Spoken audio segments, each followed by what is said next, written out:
I want to say hello to everyone. I'm Richard Sanford from... Yeah!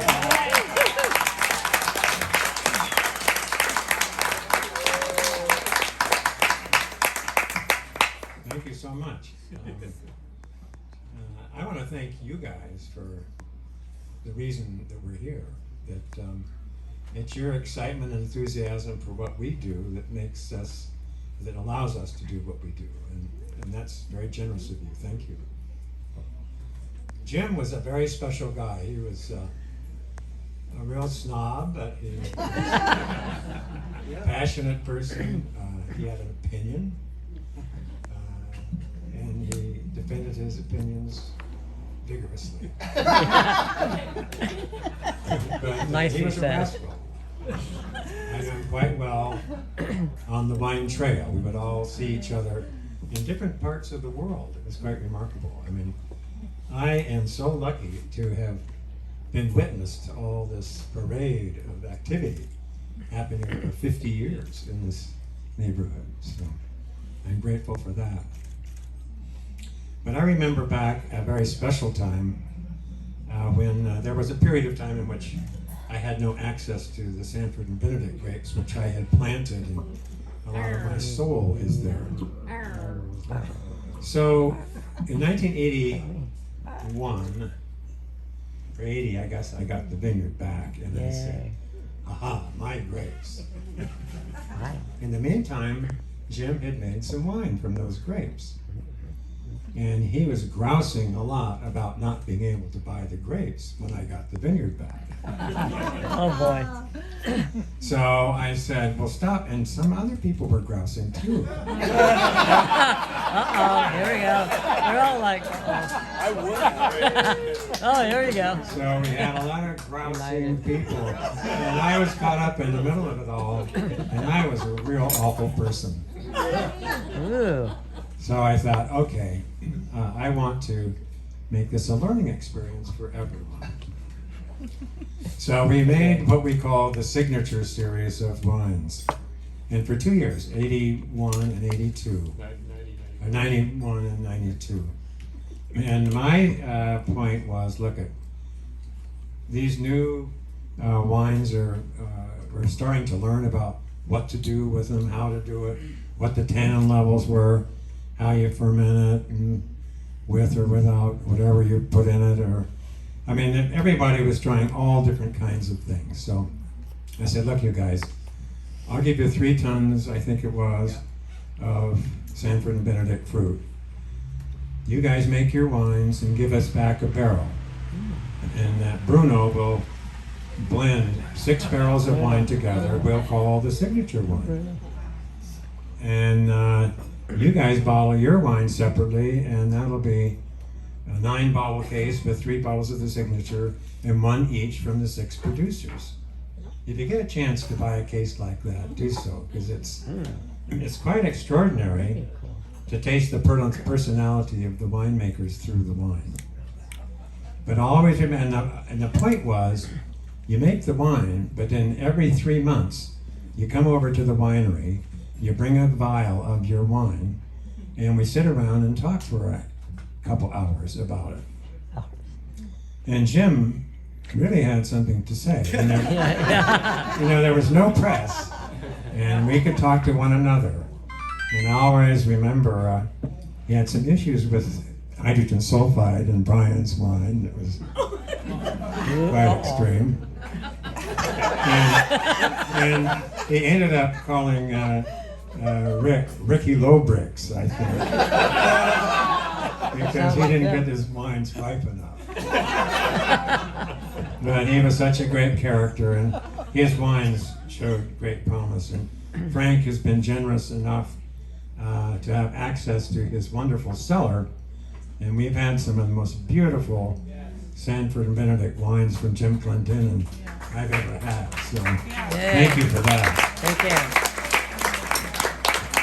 Anyway, we're so happy you're here. I am so lucky that this is my front yard. And I want to introduce my wife, Tekla, who's here tonight. This has been her front yard too for 45 years. So We're so happy to have you here and enjoy the space. Enjoy the energy of the Santa Rita Hills. We do. You can tell there's passion in the winemaking here. Oh, yeah. There's no doubt about that. And that's really where wine is made. It's the Dantian. It's in the soul. And so get out of the cerebral thoughts, but into the place. And you'll find that beautifully in the Santa Rita Hills. So welcome all. Thank you. You know, I neglected to segue back into the Jim story. So, Jim was a sponge. I didn't hear anybody say that. But I got to meet him early on. He was my first employee for Saca Mesa, and I was his first wine job. So he helped us on a bottle of wine, right? Yeah. And I got this guy really is doing a good job. He's got the energy and the passion and so forth. So when it came around to trying to hire a staff for Saca Mesa, I thought, well, maybe this Jim Clendenen would be a good guy. And it was one of the best choices I ever made. We became fast friends, spent a lot of time together, and this is where the sponge part of it comes in. We used to drive down to LA and do, winemaker events and dinners and so forth, and I asked Jim to come along because he wanted to learn about the industry. And all the way down and all the way back, he was asking question after question after question. And, it's for those of you that know me, I'm very happy to share the knowledge that I have. And Jim I had no idea somebody could have so many questions about wine and grape growing. I'm one of the assistant winemakers over at a Bon Clément Clendenen Linguist Vintners, so we now have wonderful Hitching Post with us and Linguist Family and a couple of other great small producers. I'm also Jim's niece. My mom is his younger sister. He was definitely a wonderful, passionate, human being. We all have seen many sides of Clendenen, but I don't think any of you have really seen him crying in front of the television watching NCIS. No. But No. one of the things that I really liked what you said, Richard, about like winemaking coming from the soul. That's something that Jim taught me. Also how important acidity and bricks are, and number one, amazing vineyards like Sanford and Benedict, which is why this was literally, it was his favorite vineyard to work with for all the years that he made wine. And I'm just glad that we're all here enjoying ourselves. Being shut down for that length of time, I think, was one of the reasons why Jim kind of faded as quickly as he did, because his life was socialization and being around people and just expressing his love for wine in the region. And, I cherish these moments to be around everyone here, and I really look forward to everyone seeing the future of a Bon Clément, because I started working there in 2008. I knew at 15 that I wanted to be a winemaker because of Jim.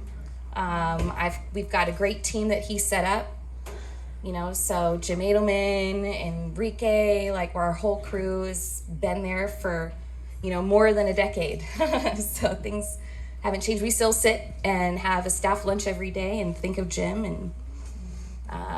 And also one of the great things is that he allowed me to bring my son to the winery with me. So when my son Lucius, who's here, was 6 weeks old, he started coming to the winery, and we're really carrying on that legacy, because what's great about wine, it's our little time capsule. We really get to enjoy that history, go relive those memories, right? Drinking some 08 Sanford and Benedict that I brought and all the other old vintages. Yeah. It's one of the best things about life. So cheers, everybody. I hope we have a great meal. Thank you for being here. Thank you, Lester.